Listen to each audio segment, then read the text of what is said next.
Everybody, John Training Room today. As usual, we're doing this on the fly.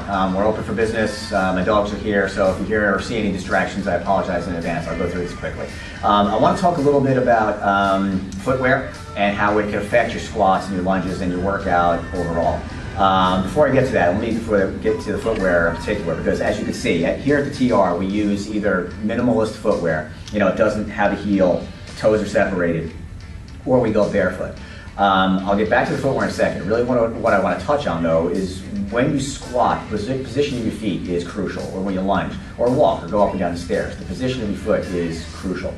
Your toe needs to be forward. You need to be on the outside edge of your foot at all times. Like your arch can never touch the ground like that. Your heel needs to stay in the ground. It can't lift off the ground like that. It needs to be forward, outside edge of the foot, off the arch, and heel down. If your toe starts going that way, or if the arch of your foot goes toward the ground, if your heel comes up, you see already your knee is going to start to move. Your knee starts to move, your hip moves. It's the same bone. Your hip moves, your lower back moves, so on and so forth. So just your foot being out of position a little bit drastically affects the position of your body. It not only makes you weaker, because this is not, nobody squats like this efficiently. Not only makes you weaker, but it makes you prone to injury at the knee and at the hip and at the lower back because it's putting stress on the joint. And if you want to try a little trick at home sometime, what you can do is try to put, like I said, you need to stay off the arch. If you try to put your arch on the ground without your knee moving, you can't do it. The minute that goes that way, this goes that way with it. This and this is the same bone. So if that moves, this moves.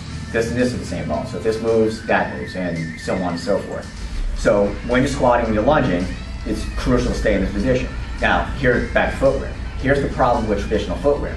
If you are on an elevated cushion, your toes squished together, tied real tight together, your body, your foot can't sense the position it's in. So it may be out of position, you won't even know it because you're standing on marshmallows with, the marshmallows tied around the bottom of your feet. You have no clue if your foot is there, if your heel is really elevated, or if your toes are squished together, or whatever. Well, frankly, your heel is elevated because it's on a cushion.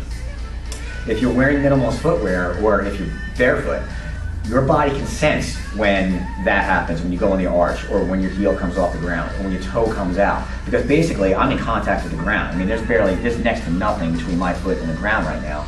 Barefoot's even better.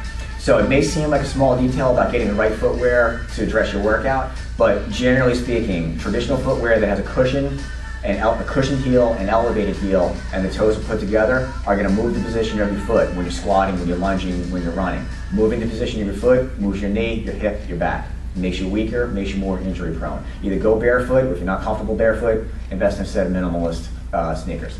As usual, if you have any questions, you know where to find us. Thanks.